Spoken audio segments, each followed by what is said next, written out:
नमस्कार, मेरा नाम है अमिताभ। सत्य हिंदी पर सिनेमा संवाद में आप सबका स्वागत है। अपनी साप्ताहिक पेशकश में हम हर हफ्ते बात करते हैं सिनेमा से जुड़े तमाम पहलुओं के बारे में, क्योंकि हमारा मानना है कि सिनेमा सिर्फ मनोरंजन की चीज़ नहीं है।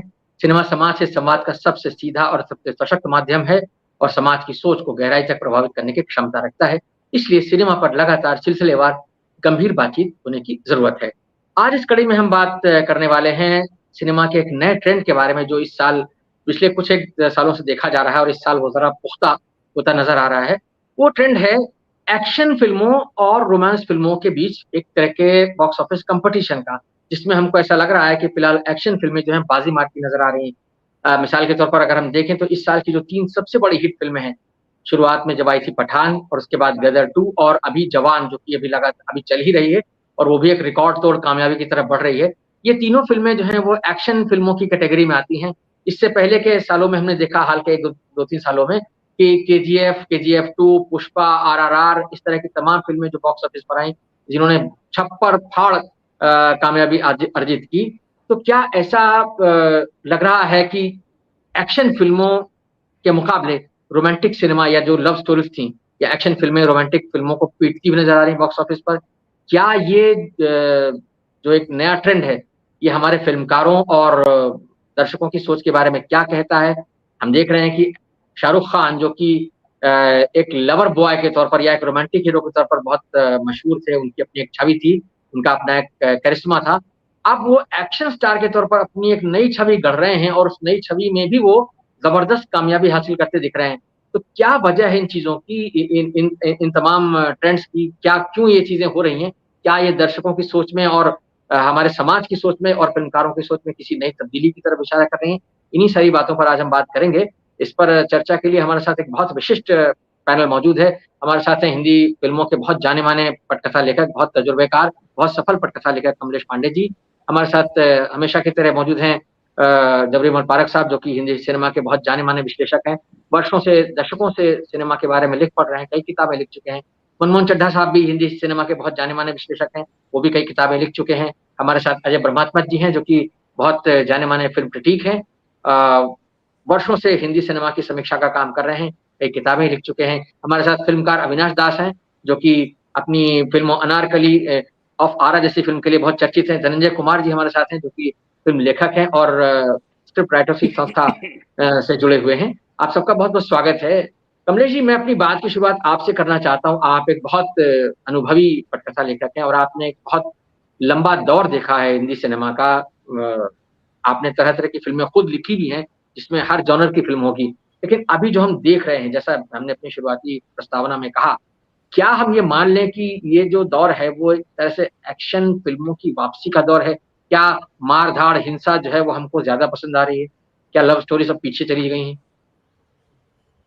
पहली बात तो ये कि पिछले 10-15 साल में जो फ़िल्में बनी हैं, बॉलीवुड जिसे आप बॉलीवुड कहते हैं, मैं नहीं कहता, हिंदी सिनेमा में हम भी नहीं कहते सर, या हम हिंदी सिनेमा कहते हैं। या दक्षिण के सिनेमा में, उनको हमारे समाज की छाया समझना बड़ी गलती है। समाज की सोच, समाज का सरोकार और समाज की आशाएँ, आकांक्षाएँ, वो समाज को रिफ्लेक्ट नहीं करती।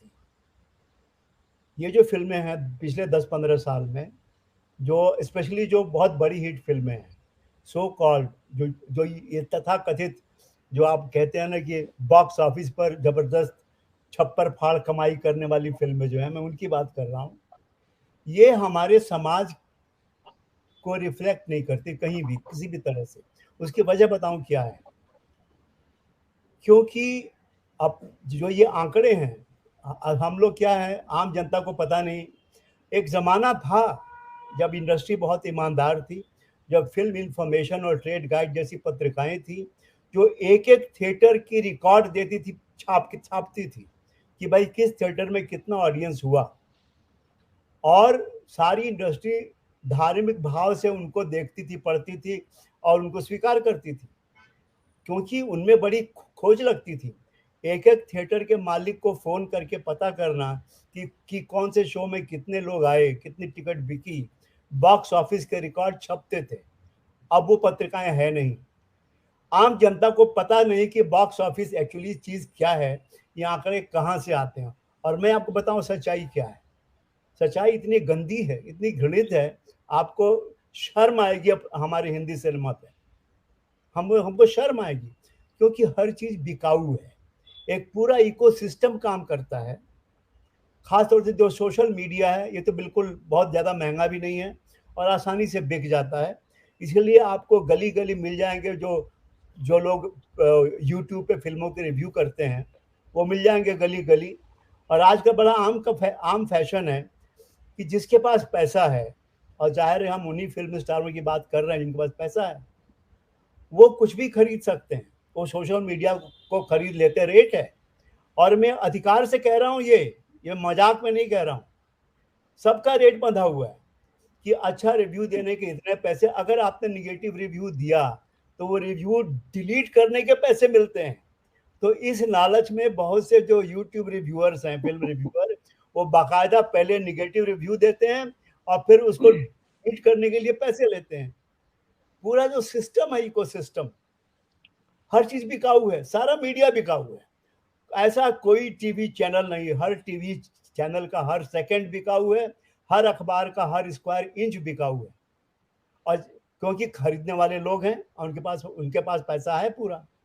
तो पहली बात की जो सो कॉल्ड आप जिसे छप्पर फाड़ कामयाबी बोल रहे हैं, मैं इसको कामयाबी मानता नहीं बिल्कुल भी। ये आंकड़े गलत हैं। कोई भी फिल्म 500 600 करोड़ का बिजनेस नहीं करती। आंकड़े बिकते हैं। मैं आपको बताऊं, और ये ऑथेंटिक अनुभव की बात है, आंकड़े बिकते हैं कि आपको कितना आंकड़ा भेजना है मीडिया में। 500 करोड़, 600 करोड़, 700 करोड़, क्या आंकड़ा चाहिए आपको? आंकड़े बिकते हैं, क्योंकि बॉक्स ऑफिस का सच में जो रिकॉर्ड है उसको हासिल करने का कोई तरीका उपलब्ध नहीं है। जैसे मैंने पहले ये 2 पत्रिकाएं थी, बल्कि 3 पत्रिकाएं थी, कंप्लीट सिनेमा, ट्रेड गाइड और फिल्म इंफॉर्मेशन, जो बाकायदा छापती थी, पन्ने पे पन्ने भर के हर थिएटर की जो बॉक्स ऑफिस रिपोर्ट छपती थी। आज वो जमाना रहा नहीं, जब से वो पत्रिकाएं बंद हो गई। तो पहली बात तो ये सी, मैं इससे बहुत ज़्यादा मेरे ऊपर असर नहीं है कि सो कॉल्ड छप्पर फाड़ कमाई का, ये सब झूठ है। ये पूरे इकोसिस्टम की चाल है। आज देखिए, जहाँ तक फिल्म की गुणवत्ता का सवाल है, आप जो एक्शन और रोमांस की बात कर रहे हैं, मेरी अपनी दृष्टि ये है कि पठान या जवान जैसी फिल्म जो है, उसका जो सुपरस्टार है, उसका जो बुद्धि अंक है, आईक्यू, वो फिल्म को भी उसी लेवल पे ले आता है नीचे। चाहे वो तीनों खानों में से कोई खान हो या कोई अक्षय कुमार हो, कोई भी हो, उनका अपना जो बुद्धि अंक है, उसी बुद्धि अंक पे वो फिल्म को ला के रख देते हैं नीचे। और उनको न समाज का कुछ पता है, न आवाम का कुछ पता है, न आवाम के सोच और सरोकारों से कुछ लेना देना है। वो अपने आइवरी टावर में रहते हैं। अधिक से अधिक उनकी जो पहुंच है, जो सोशल मीडिया पे जो चल रहा है, इंस्टाग्राम है या ट्विटर है, बस उस पर वो चलते हैं। जमीन पे क्या हो रहा है, एक्चुअली थिएटर में क्या हो रहा है, उनका कोई लेना देना नहीं है। आम जनता, आम जो पब्लिक है, जो पैसा देकर टिकट खरीदती है, आखिर उस पब्लिक की सोच सरोकार क्या है, आकांक्षाएं, सपने क्या है, वो क्या चाहते हैं, भारत कहाँ जा रहा है, क्यों जा रहा है, और भारत कहाँ है, इन सब से इनका दूर दूर तक कोई रिश्ता नहीं है। तो पहली बात ये कि अब पठान का उदाहरण लीजिए, बहुत नहीं, सिर्फ 3 महीने हुए हैं। आज कौन पठान की बात करता है? आज कौन पठान की बात करता है? और पठान जो सो कॉल्ड बहुत बड़ी हिट थी, क्या उसको आप 6 महीने बाद देखने चाहेंगे? 3 महीने बाद भी आज भी क्या दोबारा देखना चाहेंगे पठान को? मैं उसकी गुणवत्ता के बारे में बात कर रहा हूं कि स्टार कैसे एक फिल्म को नीचे के तल पे ले आता है। क्या आप और हमारा इतिहास है, मदर इंडिया है, मुगले आजम है, गंगा जमुना है, आवारा है, 420 है, 60 साल के बाद भी ये फिल्में आज जिंदा है। आज भी आप उस फिल्म को देख सकते हैं, एंजॉय कर सकते हैं, अप्रिशिएट कर सकते हैं, और आज भी वही रस मिलता है उन फिल्मों से। पठान देखिए, क्या पठान की हिम्मत पठान देखने की हिम्मत है हम में से किसी में आज, जो लोग देख चुके हैं? और वही सवाल जवान का है। गदर 2 के बारे में सिर्फ ये कहना है कि वो जो पहली फिल्म सच में बहुत अच्छी फिल्म थी। पहली जो गदर थी सच में, क्योंकि मैं उस वक्त मैं जी टीवी में था, मुझे पता है वो फिल्म कैसे बनी और उसकी जो जो ये राइटिंग शक्तिमान ने की कैसे की। वो फिल्म अद्भुत थी क्योंकि वो आखिरी फिल्म थी जिसको मैं ऑल इंडिया हिट मानता हूँ, जेन्युइन ऑल इंडिया हिट, बिना इकोसिस्टम के, बिना सोशल मीडिया के, बिना ताम झाम के और बिना पैसे खर्च किए। वो फिल्म अकेली फिल्म है और शायद आखिरी फिल्म है हिंदी सिनेमा के इतिहास में जो जेन्युइन ऑल इंडिया हिट थी, बड़े शहरों से लेकर छोटे शहरों तक, मल्टीप्लेक्स से लेकर सिंगल स्क्रीन तक। उस फिल्म का जवाब नहीं। और आज जो जो कुछ फायदा मिला है गदर 2 को, सिर्फ उस फिल्म की जो एक स्मृति है, जो उसका एक एक एक, एक नॉस्टैल्जिया है, अच्छी फिल्म का नॉस्टैल्जिया, उसका फायदा गदर 2 को मिला है। हालांकि गदर 2 उतनी अच्छी नहीं है जितनी अच्छी पहली वाली गदर थी, बिल्कुल उतनी अच्छी नहीं है। पहली वाली फिल्म में सच में एक कहानी थी, सच में इमोशन थे, सच में एक सरोकार था, एक सोच थी, और लिखने वाले ने बहुत अच्छा लिखा था, बनाने वाले ने बहुत अच्छा बनाया था।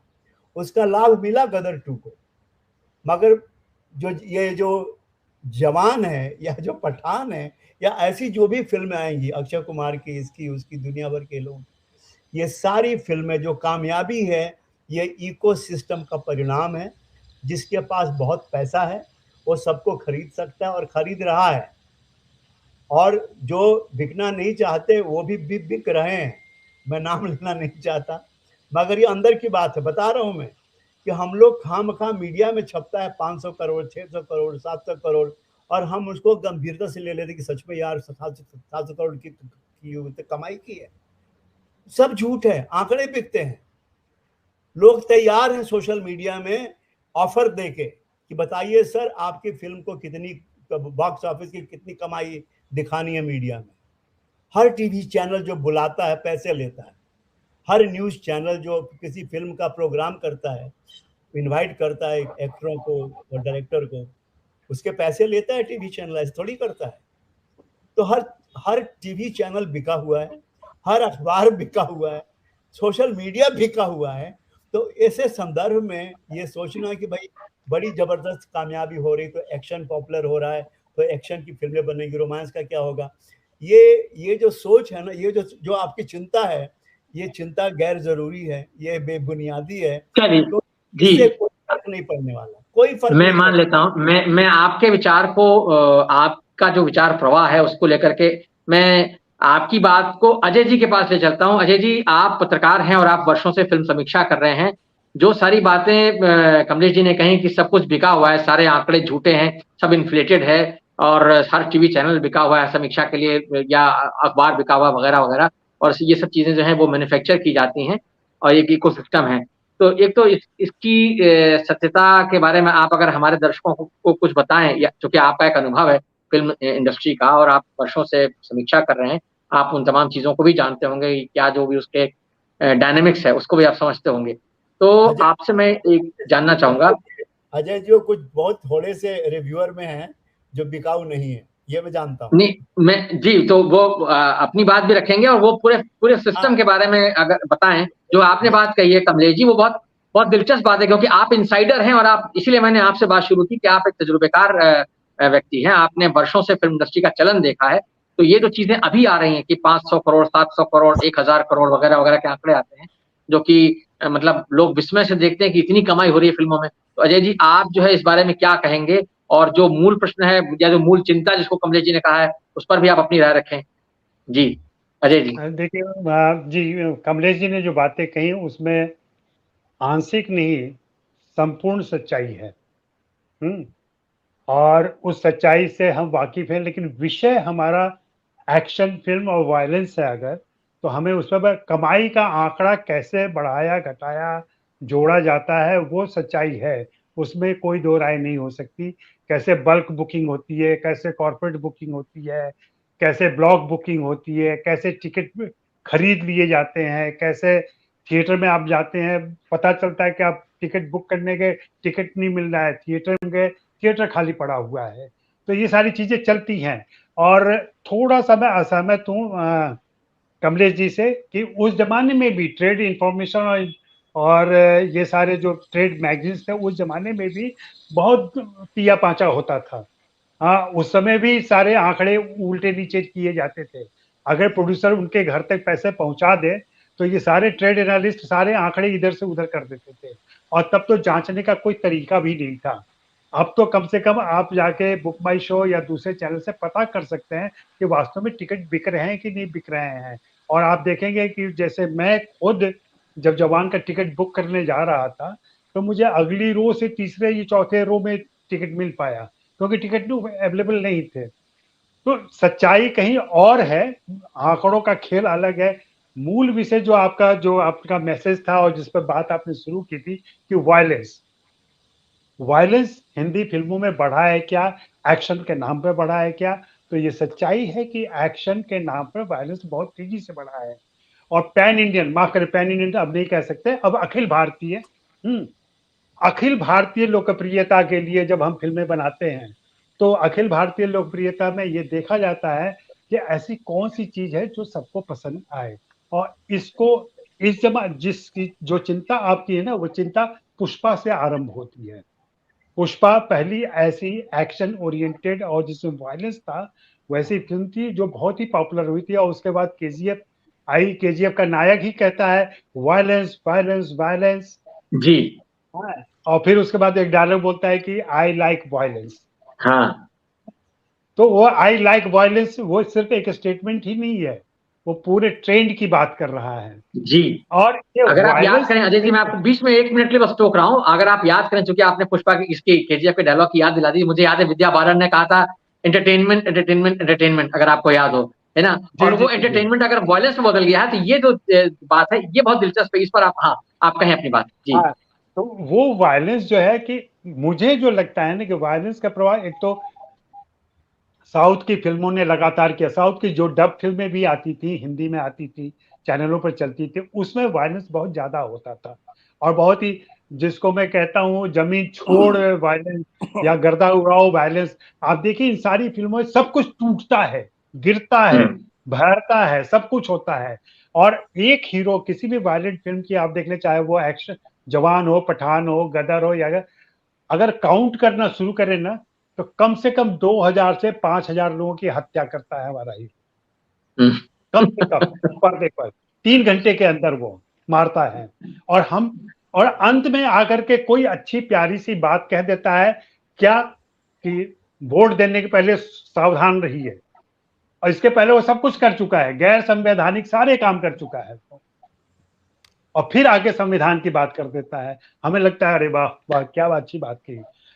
दिक्कत क्या है वायलेंस को लेकर के, विजय प्रसाद जी जो आरआरआर के लेखक हैं, उनसे जब किसी ने सवाल पूछा कि आपकी फिल्म में आरआरआर में इतना वायलेंस क्यों है, उनका जवाब क्या था? बड़ा मजेदार जवाब है, ऊपर कमलेश जी और तमाम लोगों को ध्यान देना चाहिए। उन्होंने क्या कहा, बड़े राइटर हैं वो भी, कि क्या हमारे फिल्म के नायकों ने किसी ऐसे व्यक्ति पर हाथ उठाया जिसके हाथ में हथियार नहीं था? किसी निहत्थे पर अगर हथियार नहीं उठाया तो वो हिंसक नहीं है। उन्होंने जो अंग्रेज उन पर अत्याचार कर रहे थे, हत्या कर रहे थे और हथियार लेके आए थे, उन पर आक्रमण किया, तो हमारी फिल्म हिंसक नहीं है। फिल्म हिंसा तब होती है जब आप किसी निहत्थे पर वार करें, तब वो हिंसा होती है। अपने बचाव में अगर आप कुछ करते हैं तो वो हिंसा नहीं है, ये उनकी परिभाषा। और ये हिंसा लगातार बढ़ती जा रही है, चाहे पुष्पा देख लें, केजीएफ देख लें, आरआर देख लें, अपने यहाँ जवान, पठान ये देख लें, अभी आने वाली है सालार करके एक फिल्म आ रही है, एनिमल करके एक फिल्म आ रही है। एनिमल में तो नाम ही से लग जाएगा कि जानवर बन के, जंगली जानवर बन के कैसे हत्याएं करता है। तो ये एक ट्रेंड है। मैं इससे असहमत हूं कि समाज का कोई प्रभाव फिल्मों पर नहीं पड़ रहा है। निश्चित रूप से फिल्मों ने अपनी एक दुनिया रची है, शुरू में भी रची थी, आज भी रची थी। ना हमें वैसे मामा दिखते थे, ना काका दिखते थे, ना वैसा मुखिया दिखता था, लेकिन था। वैसे ही आज की जो दुनिया रची जा रही है हिंदी फिल्मों की या भारतीय सिनेमा की, उसमें एक ऐसा संसार बना है जिसमें नायक हिंसक होता है, हिंसा करता है, वायलेंट होता है। और ये माना जा रहा है कि दर्शक आते हैं उसकी वजह से, फिल्में देखने में पहुंचते हैं। और थिएटर में उमड़ रही भीड़, चाहे आंकड़े 200 का 1000 कर दें वो अलग बात है, लेकिन 200 तो पहुंच रहे हैं ना। 200 करोड़ भी नहीं पहुंच रहे थे अभी तो पेंडेमिक में। तो उसको आप सीधे से इनकार नहीं कर सकते कि दर्शक थिएटर नहीं आ रहे हैं। आंकड़ों का खेल थोड़ा बहुत ऊपर नीचे हो सकता है। अब देखना ये कि ये हिंसा क्यों हो रही है, कैसे आ रही है। मेरा तो मानना है कि समाज इतना असहिष्णु, मैं कहूंगा, कमलेश जी डिसएग्री करेंगे मुझसे, असहिष्णु हो चुका है। लिंचिंग हो रही है समाज में, समाज इतना वायलेंट हो गया है, लगातार हिंसाएं हो रही हैं, और ये सत्ता पोषित है कहीं ना कहीं से, और जिसकी वजह से ये हिंसा कहीं ना कहीं वहां भी दिख रही है। और एक हीरो, पहले अमिताभ बच्चन होता था, अब ये नया हीरो जो आया है वो ये सारे करतब दिखा रहा है। और थोड़ा सा असर हमारे फिल्म मेकर्स पे जो आया है वो कोरियन सिनेमा से आया है, थोड़ा सा जापानी सिनेमा से आया है। जापान और कोरिया के फिल्म मेकर वायलेंट फिल्मों के लिए, वायलेंट दृश्यों के लिए बहुत मशहूर रहे हैं। अभी अभी मतलब अभी 2 दिन 3 दिन पहले टोरंटो फिल्म फेस्टिवल में भारत से एक फिल्म गई है जिसके निर्माता करण जौहर हैं, गुनीत मोंगा हैं, और जिसके निर्देशक हैं, नाम में लिख के रखा है, निखिल नागेश भट्ट। फिल्म का नाम है किल। और इस किल फिल्म को करण जौहर के शब्द हैं कि ये ब्लड पोर्न है।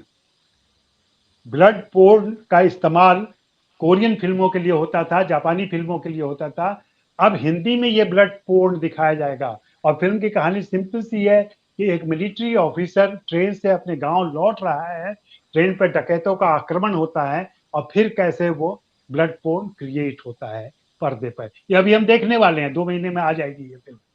ऐसे ही सालार आ रही है, ऐसे ही एनिमल आ रही है। तो हिंसा अभी रुकने वाली नहीं है, ये हिंसा अभी और बढ़ेगी। और खास करके फिल्मों की जो कमाई हो रही है उसमें यकीनन कल को आमिर खान भी आएंगे।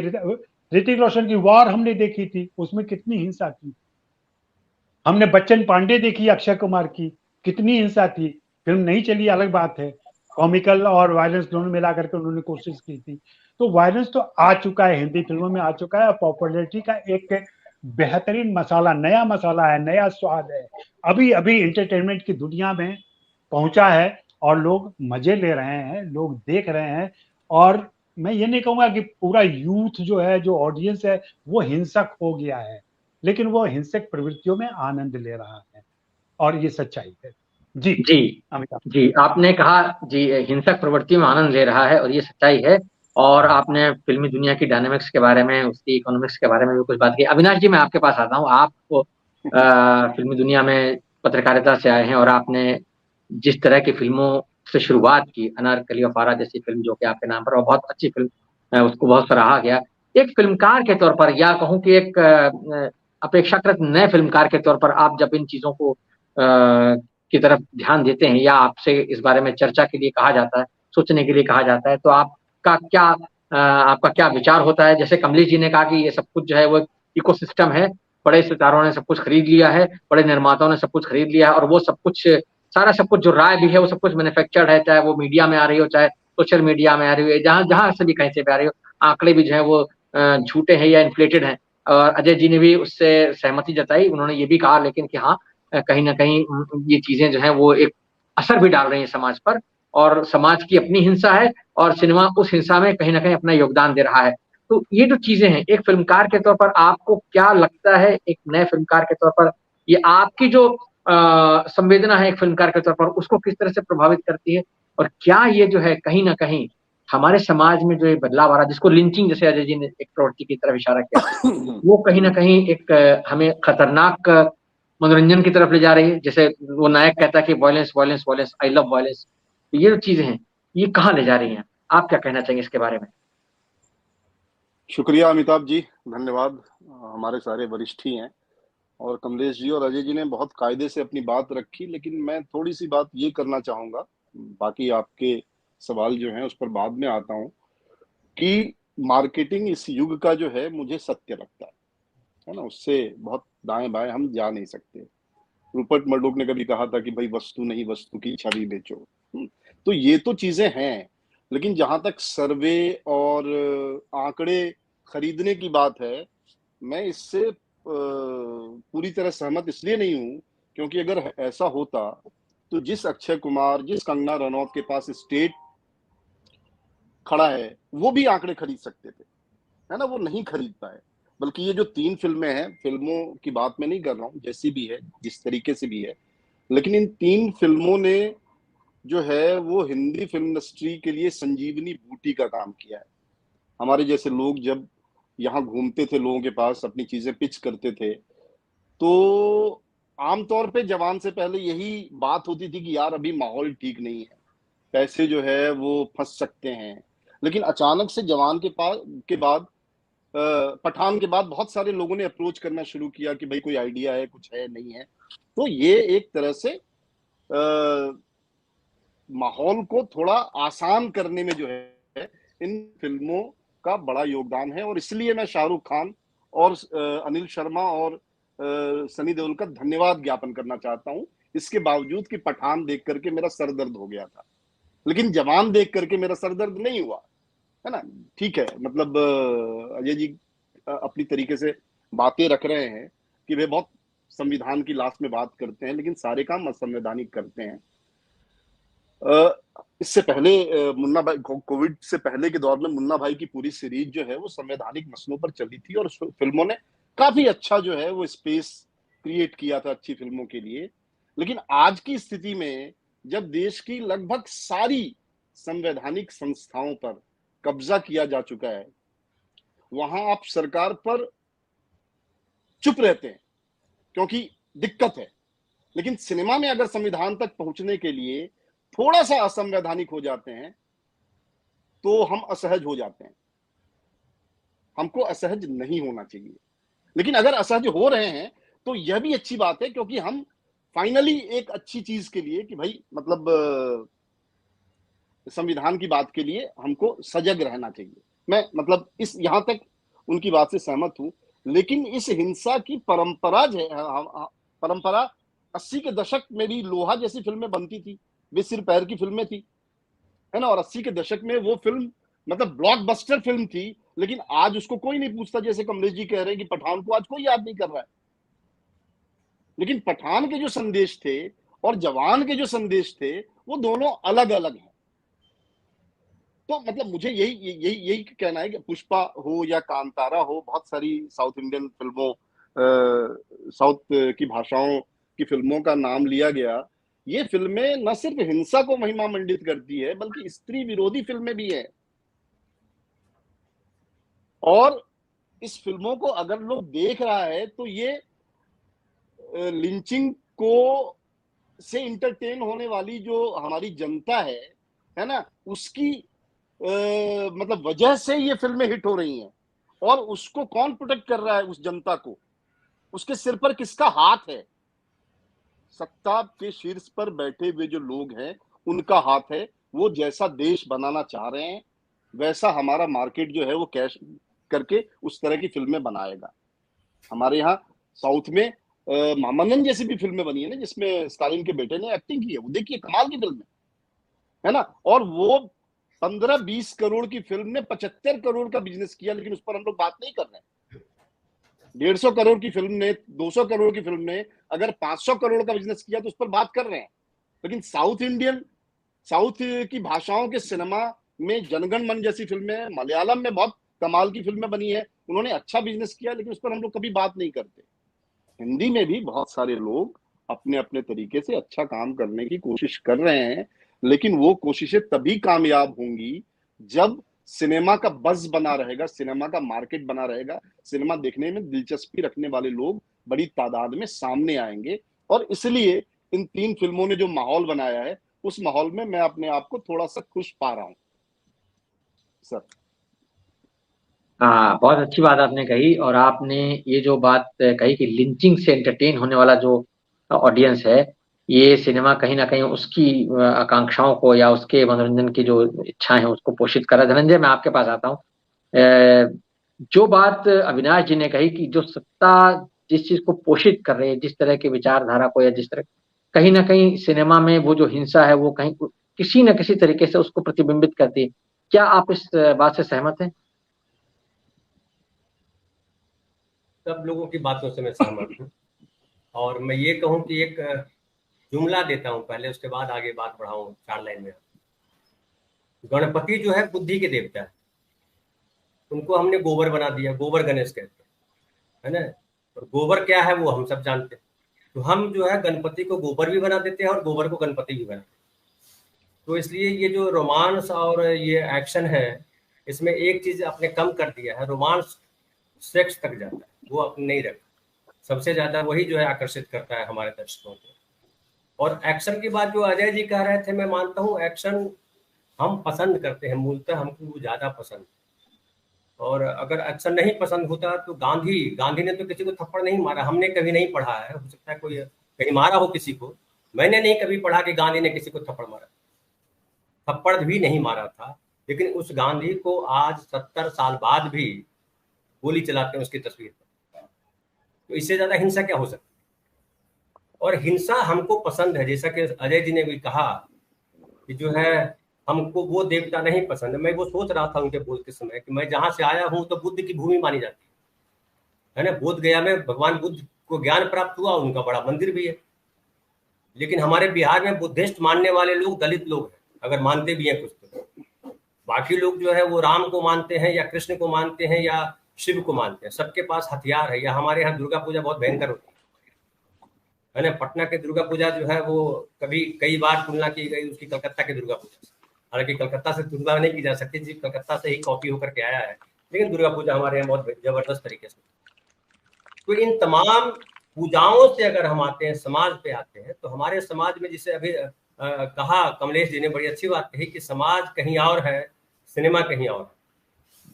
और भारतीय सिनेमा को देख के मैं भी बार बार दोहराता हूँ कमलेश जी की बात को, समाज भारतीय सिनेमा को देख करके ये नहीं कहा जा सकता कि भारत में इस तरीके का समाज, जिसे भारत किसानों का देश हम बचपन से पढ़ते आ रहे हैं, लेकिन किसान बहुत कम दिखाई पड़ते हैं। और दिखाई पड़ते हैं तो दीनहीन अवस्था में किसान दिखाई पड़ता है। वो दरोगा उसको पीट रहा होता है, या उसके घर कोई खरीद रहा होता है, या उसकी बेटी को उठा ले जा रहा होता है। इस तरह से छोटे छोटे टुकड़े देखते हैं। लेकिन एक और महत्वपूर्ण बात है कि अभी और सिनेमा अभी भी नहीं है हमारे गांव पहुंचा। जैसे मेरे गांव में मैं कहूँ, अमिताभ जो है कुछ वजह से गए हैं, मेरे गांव में माथे पर जो है कलश लेकर के चलने का रिवाज बहुत बढ़ गया है। जब मैं वहां बड़ा हो रहा था तो इस तरह का रिवाज नहीं था। धार्मिक तब भी लोग थे, लेकिन इस तरह से पाखंडी धार्मिक नहीं थे। अभी जो है विचार से वो धार्मिक नहीं है, व्यवहार से धार्मिक हो गए। व्यवहार से मतलब दिखावे से धार्मिक हो गए। हमारे गांव में कई मंदिर हैं, एक मस्जिद भी है। मस्जिद में मुस्लिम भाग गए, मस्जिद जो है पड़ा हुआ है, वहाँ गाय बांधी जाती है, भैंस बांधी जाती है। किसी ने खरीद लिया, बेचने वाले ने कहा मुस्लिम ने कि मेरी गाय, मेरा मस्जिद मैं नहीं बेच रहा हूँ, ये जमीन ऐसे ही दे रहा हूँ, मस्जिद को रहने देना जब तक ये गिरे नहीं। और वो ऐसे ही है। लेकिन मैं देखता हूँ हमारे गांव में मुसलमान नहीं है, फिर भी जातियों के बीच ढेर सारे झगड़े। कुर्मी का झगड़ा यादव से है, यादव का झगड़ा पासवान से है, पासवान का झगड़ा चमार से है, चमार का झगड़ा मुसहर से है। वो तमाम जातियों के झगड़े हैं। और मैं देखता हूँ झगड़ा ही करते रहते हैं। बहुत कम वक्त आता है जब वो एक दूसरे के प्रति प्रेम का भाव दिखाते हैं। ये हमारे समाज की सच्चाई है। सिनेमा पे हम ढेर सारे कीचड़ उछाल देते हैं, लेकिन मैं कहूँ कि सिनेमा फिर भी जो है बेहतर है आपके समाज से, क्योंकि सिनेमा में कम से कम एक वो कमलेश जी लिख रहे हो या रामलाल लिख रहा हो, वो कोई लिख रहा है और उसको 5 आदमी मिल करके बैठ करके विचार करते हैं ये लिखना चाहिए या नहीं लिखना चाहिए, ये बनाना चाहिए कि नहीं बनाना चाहिए। फिर एक लेयर आता है जिसको सेंसर बोर्ड कहते हैं। फिर बीच में भी कई लेयर हैं जो अलग अलग जातियों के आजकल बन गए हैं, जिनकी धार्मिक भावनाएं हट हो जाती है और कुटाई पिटाई करने लगते हैं। अब एक और देखिए चमत्कारिक बात देखिए, मुझे तो लग रहा था कि जवान का सबसे ज्यादा विरोध होना चाहिए, क्योंकि जवान में पॉलिटिकल बातें हैं। जवान में जो है वो कह रहा है कि बेटे से बात किससे करने से पहले बाप से बात करना चाहिए, इस तरह के डायलॉग्स हैं। पठान में तो कुछ था ही नहीं। पठान का बड़ा भारी विरोध हुआ और जवान का विरोध ही किसी ने नहीं किया। जबकि हम होते अगर बीजेपी के साइड खड़े होते तो मैं बोलते कि जवान को बंद करो, जवान ये जवान नहीं जवान, इसको बंद करो, ये बहुत ये कर रहा है। लेकिन ऐसा हुआ नहीं। क्यों नहीं हुआ, ये भी एक रिसर्च का विषय है, इस पर रिसर्च करना चाहिए। बाकी सर ने जो कहा कि आंकड़े झूठे हैं या कहें सब बिकाऊ है, सब जो है, हालांकि सर बाद में कहा, सर ने कैसे कहा मुझे नहीं मालूम, मुझे नहीं मालूम कि कमलेश सर बिकाऊ है। मैं जितना जानता हूं कमलेश जी को खरीदा नहीं जा सकता। मैं जानता हूं कि इसमें अजय परमात्मा को भी खरीदा नहीं जा सकता।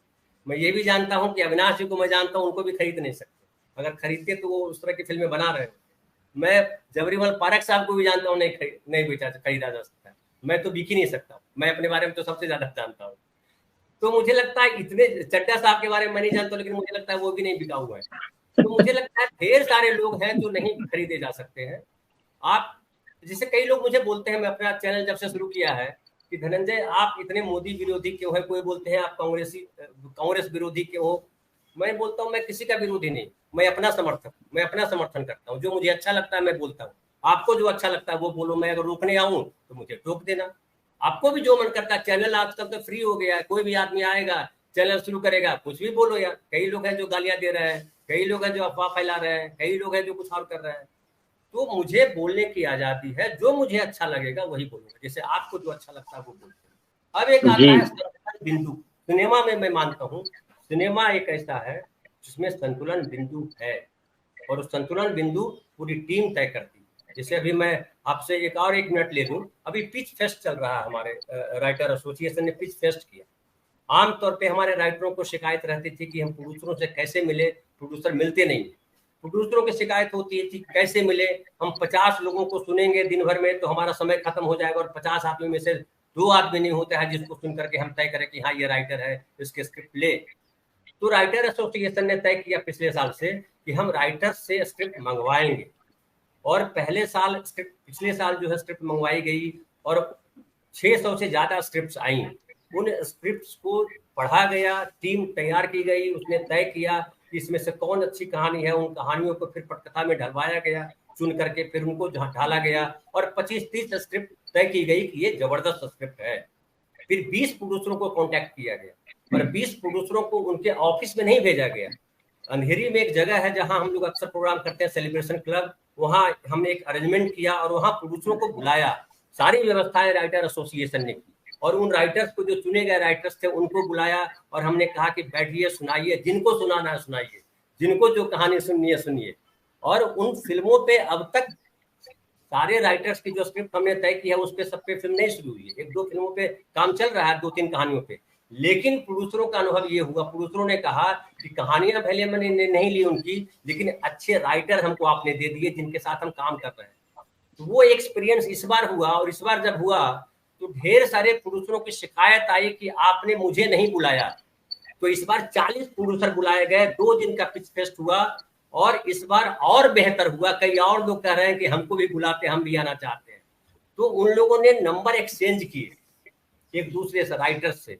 तो ये संतुलन बिंदु बनाने का काम हमारा सिनेमा करता है। मैं इससे आज भी इनकार नहीं करता हूँ। तमाम तरीके की आलोचनाएं कर लीजिए आप सिनेमा की, लेकिन मैं कहता हूं कि सिनेमा आपके समाज से ज्यादा बेहतर स्थिति। जी धन्यवाद धनंजय अपनी इस महत्वपूर्ण टिप्पणी के लिए। आपने जो कहा कि सिनेमा संतुलन बनाने का काम करता है और सिनेमा समाज से बेहतर स्थिति में। मनमोहन जी, आपके पास आता हूं। मैं देख रहा था जब अजय जी अपनी बात कह रहे थे कि पहले जमाने में भी आंकड़ों में उलटफेर किया जाता था, उस वक्त आप जो है वो सहमति में सिर हिला रहे थे। तो मैं आपसे जानना चाहूंगा कि ये जो हम सारी बात कर रहे हैं, जिस परिप्रेक्ष्य में कर रहे हैं, जहां से कमलेश जी ने इस बातचीत को एक नया मोड़ दिया कि सब कुछ जो है वो खरीदा जा सकता है, या सब कुछ जो है वो मैन्युफैक्चर किया जा सकता है। हम लोग देखिए मीडिया के लोग हैं, तो मैन्युफैक्चरिंग कंसेंट वाली थ्योरी तो हम लोग जानते ही हैं कि किस तरह से किया जाता है। वो हम उसके बारे में मीडिया में पढ़ते भी हैं, पढ़ाते भी हैं, और उसका अनुभव भी करते हैं। लेकिन सिनेमा का ये जो पूरा व्यवसाय है, इसमें कलात्मकता भी है और इसमें वाणिज्य भी है। तो वो जो है वो उसमें ये चीजें आना, और उसके आधार पर क्या ये तय करना कि क्या एक्शन फिल्में जो हैं वो रोमांटिक सिनेमा पर हावी पड़ रही हैं। मैंने जो बात कही थी शुरुआत में, उसमें एक बात ये थी कि शाहरुख खान जैसा स्टार, जिसने की DDLJ जैसी एक फिल्म दी, जो कि वर्षों से सिनेमाघरों में चल रही, जिसकी इमेज जो है एक लवर बॉय की, एक रोमांटिक हीरो की इमेज रही है। चाहे वो आपको कुछ कुछ होता है जैसी फिल्म ले लीजिए, या राजू बन गया जेंटलमैन जैसी फिल्म ले लीजिए, यस बॉस, तमाम सारी फिल्में उनकी हैं। अब वो अपनी उम्र के इस दौर में आकर के, यानी 55-56 साल की उम्र में आकर के, वो अपने आप को एक तरीके से री इन्वेंट कर रहे हैं, और री इन्वेंट कर रहे हैं एक्शन फिल्मों के हीरो के तौर पर री इन्वेंट कर रहे हैं। उन्होंने अपने इंटरव्यूज में ये इच्छा जताई, कई जगह बताया भी है कि उनकी इच्छा थी कि वो एक्शन स्टार के तौर पर काम करें बहुत समय से, लेकिन उनको मौका नहीं मिला। और आज जब वो कर रहे हैं तो उनकी वो जो एक्शन फिल्में हैं वो फिल्में भी जो है काफी पॉपुलर हो रही हैं। हम देख रहे हैं कि नए रिकॉर्ड्स बना रहे हैं, भले ही वो रिकॉर्ड्स कमलेश जी की मतलब अगर शब्दावली में कहा जाए तो वो इन्फ्लेटेड हैं और वो मैन्युफैक्चर्ड हैं। तो आपसे मैं जानना चाहूंगा मनमोहन जी, जो बात धनंजय ने कही कि सिनेमा समाज से बेहतर है, सिनेमा समाज में से संतुलन बनाने का काम करता है, एक तो उस पर आपकी क्या राय है? दूसरा ये जो ट्रेंड जिसके बारे में हम डिस्कस कर रहे हैं आज, जिसके बहाने हम ये सारी चर्चा कर रहे हैं, उसके बारे में आप क्या कहना चाहेंगे मनमोहन जी?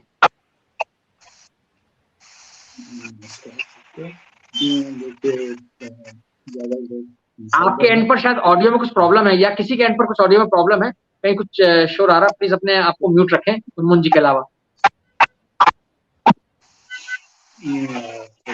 कनेक्टिविटी की तो इनसाइडर्स की अपनी समस्याएं हैं, उनसे सौभाग्यवश हम मुक्त हैं थोड़े। तो ये बम्बई में चलता रहता है बहुत कुछ, जिससे खुशनुमा ढंग से हम थोड़े अलग हैं। तो हिंसा पे बात करें थोड़ी सी, तो सिनेमा और हिंसा थोड़ा प्रिय विषय रहे हैं, और इस पे आश्चर्य भी किया जा सकता है या इस पे सवाल भी किया जा सकता है कि लोग क्यों मारधाड़ की फिल्मों को हमेशा ही पसंद करते रहे हैं। ऐसे एक जमाना था जब हमारे यहाँ गुलजार, ऋषिकेश मुखर्जी और बासु चटर्जी तीनों की फिल्में चला करती थी, और जब चला भी करती थी तब भी ट्रेंड जब बदला तो सलीम जावेद की बहुत ज्यादा तारीफ हुई। अब सलीम जावेद तो हिंसा के मास्टर ही कहेंगे, या हिंसा का हम जो हिंदी सिनेमा में इंट्रोडक्शन हुआ वो जंजीर और दीवार से जो हुआ, वो एक नए ढंग की हिंसा आई। तो शाहरुख खान जब अब तो शाहरुख खान ही तय करते हैं ना सब कुछ, कोई ये तो नहीं है कि भाई कोई प्रोड्यूसर शाहरुख खान को कह रहा हो कि हम आपको वो करेंगे। तो उन्होंने दक्षिण का डायरेक्टर लिया, तो दक्षिण में मतलब जो हिंसा का एक्सपर्ट है, कमलेश जी ने जो बात कही उससे मैं असहमत हूँ कि इनमें अकल नहीं होती। ये फिल्म बनाने वाले तो बड़े होशियार लोग होते हैं, बड़े इनसे चतुर लोग कौन होंगे जो करोड़ों कमाते हैं।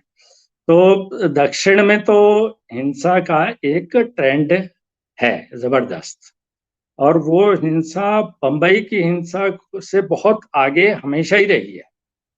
तो उन्होंने कहा कि जी हम दक्षिण का सबसे एक्सपर्ट आदमी लेंगे। और जो मुझे अचीवमेंट इनकी लगी, जब पहले मैं दूसरी बात कर लूं ताकि वो, अब आप ये देखिए कि उस पर भी आऊंगा मैं। एक फिल्म जो मुझे शाहरुख खान की बेहद पसंद है, डियर जिंदगी, या अब इन्होंने जो फिल्म एक बनाई मोहल्ला 80। तो हो क्या रहा है कि जो फिल्में अच्छी फिल्में होती हैं उन पे बिल्कुल ही हम ध्यान ही नहीं देते जरा भी, और हमेशा से जंजीर, दीवार, अब दुनिया की जो सबसे बड़ी फिल्म है, जो सबसे ज्यादा आज भी मानी जाती है, और लोग कहते हैं कि भूल भाल जाते हैं, हम तो जंजीर दीवार को आज भी नहीं भूले। तो अब गॉडफादर फिल्म है, तो गॉडफादर को शुरू से हिंसक फिल्म माना गया, लेकिन गॉडफादर एक क्लासिक फिल्म रहेगी। मार्टिन स्कॉर्सेस जो हैं हिंसा के मसीहा माने जाएं या जो भी माने जाएं, लेकिन वो सिनेमा में हमेशा टॉप के डायरेक्टर माने जाएंगे। तो सिनेमा की हिंसा को हमें इस दृष्टि से भी देखना चाहिए कि ये हिंसा भी लोगों का मनोरंजन कर रही है, और समाज से कट के तो फिल्में बनती नहीं है, लेकिन ये होता है कि हम 50 साल बाद या 40 साल बाद ये कहते हैं कि हाँ भाई उसने हमारे, अब अमिताभ बच्चन का डायलॉग अगर है तो है कि भाई अगले हफ्ते ये एक मजदूर और इन्हें हफ्ता नहीं देगा। तो वो जो है वो एक क्लासिक बात है, और वो फिल्म में जो आती है उसमें साहित्य पीछे छूट जाता है कई बार। तो मैं तो मार्टिन स्कॉर्सेस का नाम लूंगा, और डियर जिंदगी का नाम लूंगा, और मोहल्ला 80 का नाम लूंगा, जिसमें ये दोनों एक्टर हैं। और तीसरा जो मुझे पसंद आई बात वो ये कि शाहरुख खान का एक डिजाइनर लुक, आप ये मत समझिए कि इन पे काम नहीं होता है, ये बहुत बड़े दर्जे की चीजें हैं, और बहुत बहुत बड़े बिजनेस की चीजें हैं। और अगर कोई अचीवमेंट इनकी मानी जाएगी तो वो ये मानी जाएगी कि शाहरुख खान का एक नया लुक आया है। और वो नया लुक बहुत चलेगा। अगर अमेरिका में होता तो अब तक बहुत सारे खिलौने आ चुके होते जो बहुत महंगे बिक रहे होते। तो ये बिजनेस का पक्ष है। और सिनेमा और हिंसा, अब जैसे कंतारा है फिल्म, बहुत हिंसक फिल्म है, एकदम भयंकर हिंसक फिल्म है वो। तो ऐसे हमारे यहाँ ये हॉलीवुड में हमेशा भूतों की फिल्म बनती रही है, एंटिटी और दूसरी फिल्में। और आप ये देखेंगे कि गजब का बिजनेस करती है फिल्म, वहाँ कोई आंकड़े वाकड़े की बात है ही नहीं, सारी दुनिया देखती है इन फिल्मों को। तो हिंसा को देखना या लोग डरना मना है वगैरह फिल्में, यानी लोग इस साइकोलॉजी को भी तो हमें समझना पड़ेगा कहीं, इससे हम इनकार नहीं कर सकते समाज को या वो जो भी है। लेकिन हिंसा और सिनेमा का चोली दामन का साथ है। और हिंसक फिल्में क्यों पसंद करते हैं लोग और क्यों उन्हें सिर आंखों पे बिठाते हैं, इस सवाल पर भी हमें अच्छा खासा डिस्कशन करना चाहिए कि क्या है ये इसमें। ये क्योंकि बहुत जटिल सवाल हैं ये, तो हम इन्हें टाल जाते हैं। लेकिन गॉडफादर जैसी फिल्में तो बड़ी रेलिवेंट फिल्में हैं ना। और फिर मार्टिन स्कॉर्सेस की हर फिल्म क्लासिक फिल्म मानी जाती है, टैक्सी ड्राइवर से लेके आज तक। टाइम ने उनका कवर दिया है और आप देखिए कि उनकी फिल्मों में कितनी हिंसा होती है। तो उस दृष्टि से भी हमें इन चीज़ों को देखना चाहिए और देखना चाहिए कि हम डियर जिंदगी जो शाहरुख खान की गजब फिल्म है उसकी चर्चा बिल्कुल क्यों नहीं करते। मैंने उस पर कोई रिव्यू भी नहीं पढ़ा आज तक ढंग का, जबकि मुझे वो बेहद पसंद है वो फिल्म। तो कहाँ गड़बड़ होती है ये देखना। हिंसा ये आज के ये 3 फिल्में अब इस साल आ गई तो हमें लगता है कि हिंसा वाली बात है। उसकी वजह कॉरपोरेट वगैरह भी है। जैसे इन्होंने धनंजय जी ने कहा कि उन्होंने ये नहीं कहा कि भाई हम आपकी कहानी लेंगे, वो उन्होंने कॉरपोरेट ने कहा कि भाई हमें आपने बहुत अच्छे राइटर दे दिए हैं, अब इन्हें हम अपनी कहानियां देंगे और इनसे लिखवाएंगे। Now we have the writers, we don't have the subjects. तो ये तय होता है बहुत बड़े लेवल पर और छोटी छोटी चीजें फिल्म में चलती नहीं है। और उन लोगों को सबको सलूट करना चाहिए जो छोटी फिल्में और अच्छी फिल्में बनाते रहते हैं बावजूद बॉक्स ऑफिस को की परवाह किए बिना। वो लोग बहुत कम हो रहे हैं। एक जमाने में हम तो बहुत खुश होते थे कि बासु चटर्जी की हर फिल्म चलती थी और वो भी एक समय था। अब वो समय कोई आज के समाज से बहुत अच्छा था या बुरा था, लेकिन वो 80 का दौर था और उसमें सब तरह की फिल्में चलती थी। लेकिन फिर भी सलीम जावेद जो आए या आज का एमएलए एक फिल्म आई जिसमें पूरा, तो ये दौर चलते रहे। एक ट्रेंड सा आता रहा है, उसमें सामायिक सा विषय ले लेते हैं लोग, राजनीति का छौंक, एक जैसे हम 1 किलो अरहर की दाल में 10 ग्राम जीरा छौंक दे देते हैं, ऐसी राजनीति होती है। बाकी तो हिंसा ही हिंसा होती है। अब कंटारा वंटारा में क्या वो है, मतलब कौन सा सामाजिक संदेश है या क्या है, लेकिन फिल्म चल रही है, जिसे मैं मतलब पूरी तरह से उस श्रेणी की फिल्मों में रखता हूँ जो हॉलीवुड की भूतिया फिल्में होती हैं। वो उन्हीं से उठाया गया है सारे का सारा स्ट्रक्चर पूरे का पूरा उसका। और ये फिल्में हमेशा से चलती रही हैं, बहुत बड़ा दौर रहा है इनका। और ये बनानी भी सस्ती होती हैं थोड़ी वायलेंट वाली फिल्में। तो मैं यही कहूँगा एक लाइन में ऐड करना चाहता हूँ, बड़ी अच्छी बात कही मनमोहन सर ने, बड़ी अच्छी बात कही सर। एक लाइन में आपको ऐड कर दूं, फिर आप कंप्लीट कर लीजिएगा। आपने जो एक बात कही कि बड़ी मार्केट की बात कही आपने, और वो कमलेश जी ने शुरुआत में कही थी, वो बात वहां जाके मैच हो जाती है कि आपने कहा कि राइटर्स, उन कहानियां नहीं चाहिए उनको, कहानियां नहीं मिली उनको, राइटर्स मिल गए। तो राइटर्स को खरीद लिया। जो कमलेश जी कह रहे थे वही हो गया कि उनकी कहानी वो जैसे लिखवाना चाहते हैं वैसे आप लिखिए, तो आप टिकिएगा मार्केट में, नहीं तो नहीं टिकिएगा। तो राइटरों को ही खरीद लिया है, कमलेश जी कह रहे थे जी।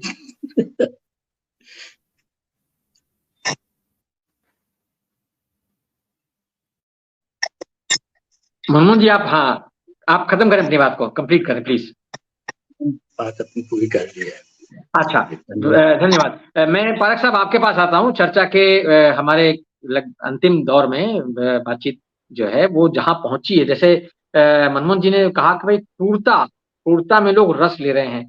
तो क्रूर एक एक जो हमारे रस भाव जो हिंदी में कहा जाता है, उसमें एक रस वो है भी, और उसमें लोग मजा ले रहे हैं।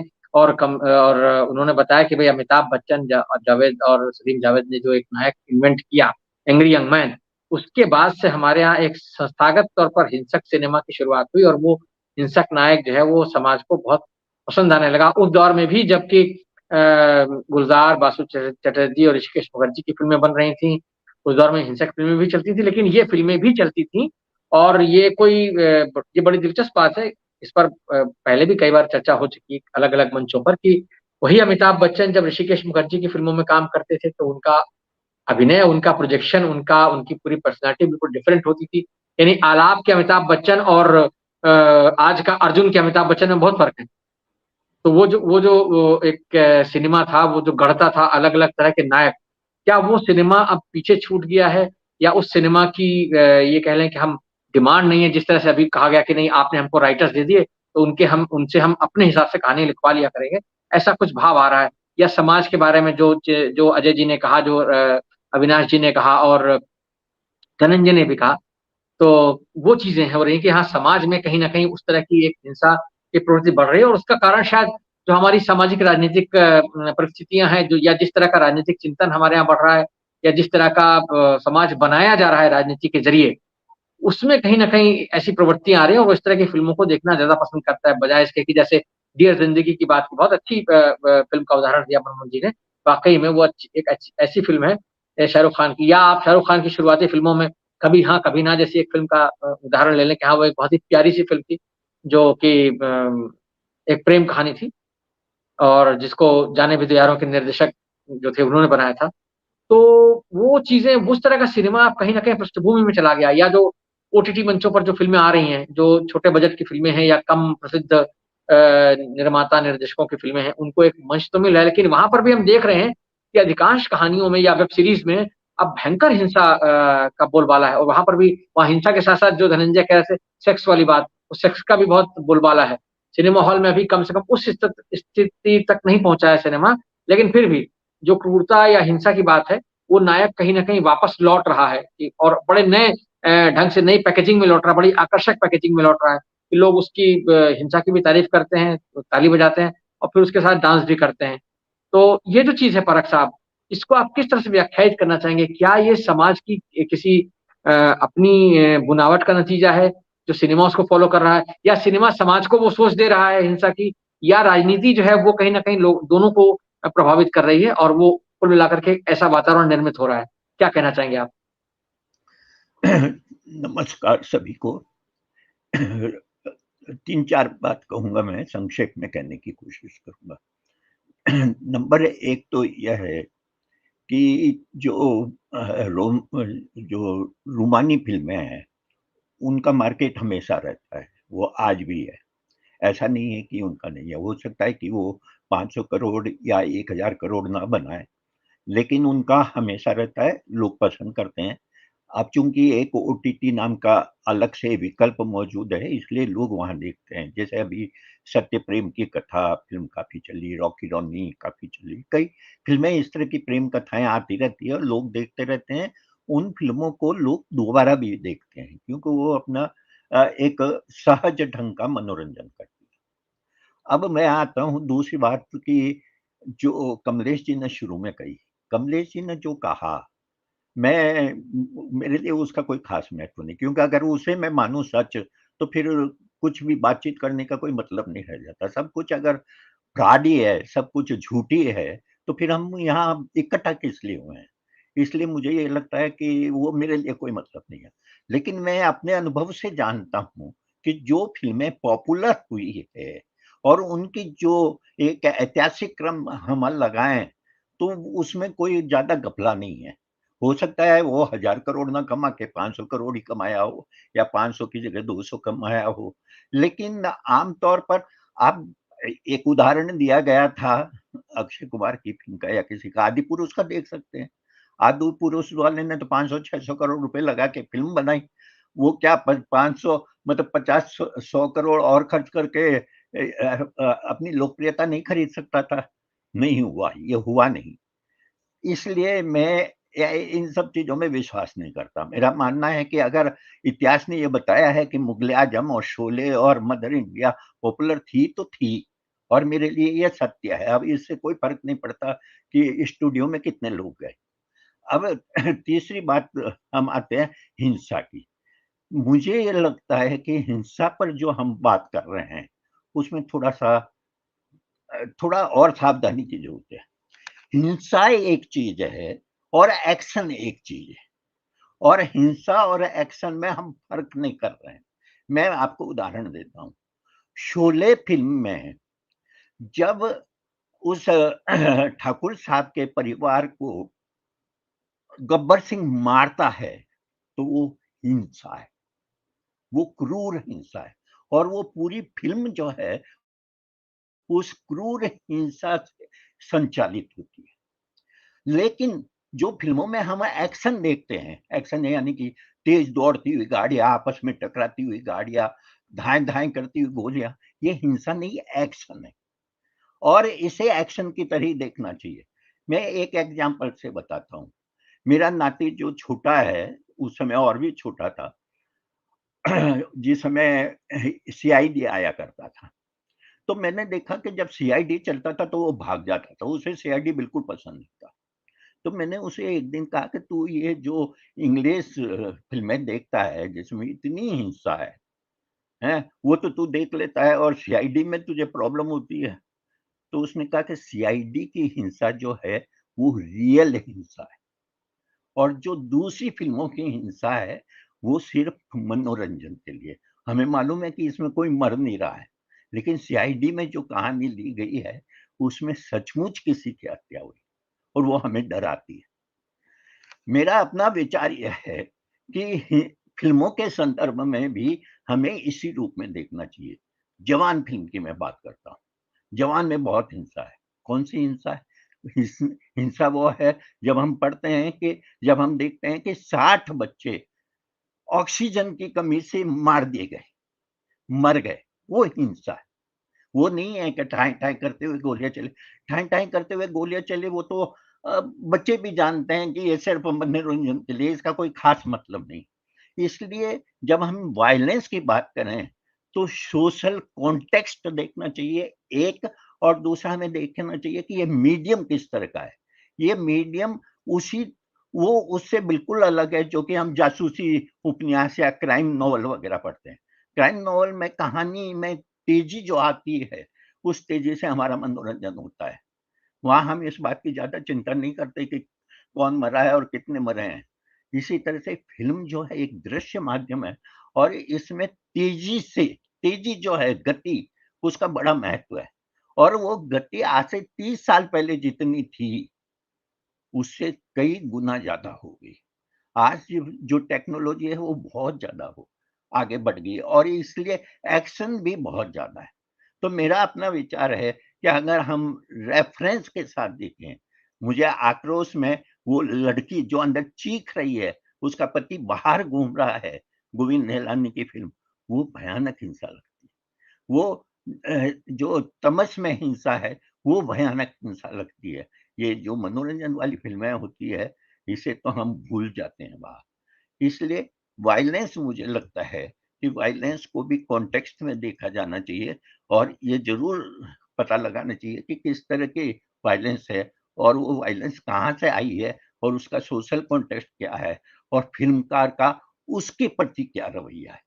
रही आखिरी बात, देखो अभी ये कहा जा रहा है कि जो है ये जिस तरह की फिल्में बन रही है, वो फिल्में हमारे डेमोक्रेटिक वैल्यूज को कमजोर करने वाली है। निश्चित करने वाली है, क्योंकि सोसाइटी ऐसी है। लेकिन 75 में बनी हुई शोले जो है, वो क्या कर रही थी? वो तो फासिस्ट फिल्म थी। वो ठाकुर साहब जो पुलिस के बड़े अफसर भी थे, उन्हें विश्वास नहीं है, और वो 2 मर्सनरीज खरीदते हैं, 2 किराए के, और उनके द्वारा हत्याएं कराते हैं। तो जंजीर फिल्म क्या थी? उस समय का पूरा सलीम जावेद का क्या है? ये सोसाइटी आज कहीं पहुंची है तो उसमें उनका भी कंट्रीब्यूशन है, जिसमें उन्होंने कहा कि आप कानून पर विश्वास मत कीजिए, आप संविधान पर विश्वास मत कीजिए, अपने पर विश्वास कीजिए, अगर आपके पास ताकत है तो बदला लीजिए।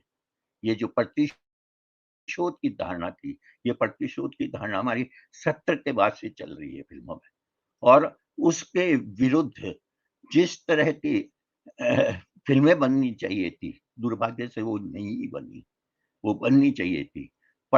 जवान जो है कुछ हद तक इस बात को कहती है, कहने के में कई सारी कमजोरियां हो सकती है, लेकिन वो अंततः ये कहती है कि आप अपनी उंगली का प्रयोग करें, वोट दें, और मैं समझता हूँ कि ये बहुत बड़ी बात है। और ये उस फिल्म के अंदर जो भी कमजोरियां रही हो, लेकिन अगर आपको चुनाव करने के स्वतंत्रता देता है, सवाल करने की बात कहता है, तो वो बड़ी बात है, और इस बात को और आगे बढ़ाया जाना चाहिए और ज्यादा बेहतर ढंग से बढ़ाया जाना चाहिए। धन्यवाद। जी पारक साहब, बहुत बहुत बहुत महत्वपूर्ण आपने बात कही है, और इसी मोड़ पर हम अपनी आज की बातचीत को खत्म करना चाहेंगे। हमारा समय समाप्त हो गया है, लेकिन आज बहुत अच्छी बातचीत हुई। आप सबका बहुत बहुत धन्यवाद। एक बहुत इंटरेस्टिंग ट्रेंड जो कि हमको नजर आया, जिस पर एक्शन वर्सेस रोमांस था, लेकिन उसके बहाने हमने सिनेमा के बहुत सारे समाजशास्त्रीय प्रभावों पर, पहलुओं पर बातचीत की, और बहुत अच्छे कुछ बिंदु निकल कर आए, जिनसे उम्मीद है कि हमारे दर्शकों को सिनेमा को समझने में, अपने समय के सिनेमा को समझने में, और पहले के सिनेमा से तुलना करने में, या आगे के सिनेमा के बारे में कल्पना करने में कुछ न कुछ मदद मिलेगी। आप सबका बहुत बहुत धन्यवाद इस चर्चा में शामिल होने के लिए। और मैं ये बता दूं कि अगले हफ्ते हम याद करेंगे फिल्म अभिनेता देवानंद को, जिनका की ये जन्म शती वर्ष है। 1923 में देवानंद जी का जन्म हुआ था, और ये 2023 चल रहा है। तो अगले हफ्ते हम हिंदी सिनेमा की जो एक बृहद त्रयी थी, दिलीप कुमार, राज कपूर और देवानंद की, उसमें दिलीप कुमार का हमने देखा जन्म शताब्दी वर्ष 2022 में था, 2023 देवानंद का है, और 2024 राज कपूर का होने वाला है। ये भी अपने आप में बहुत दिलचस्प इत्तेफाक है, और हम अगले हफ्ते देवानंद पर बात करेंगे। मैं अपने दर्शकों से उम्मीद करूंगा कि वो उस बातचीत में जरूर दिलचस्पी दिखाएं। आज की चर्चा में शामिल होने के लिए आप सबका बहुत बहुत धन्यवाद, और दर्शकों का भी बहुत बहुत धन्यवाद कि उन्होंने बहुत सब्र के साथ इस बातचीत को देखा सुना।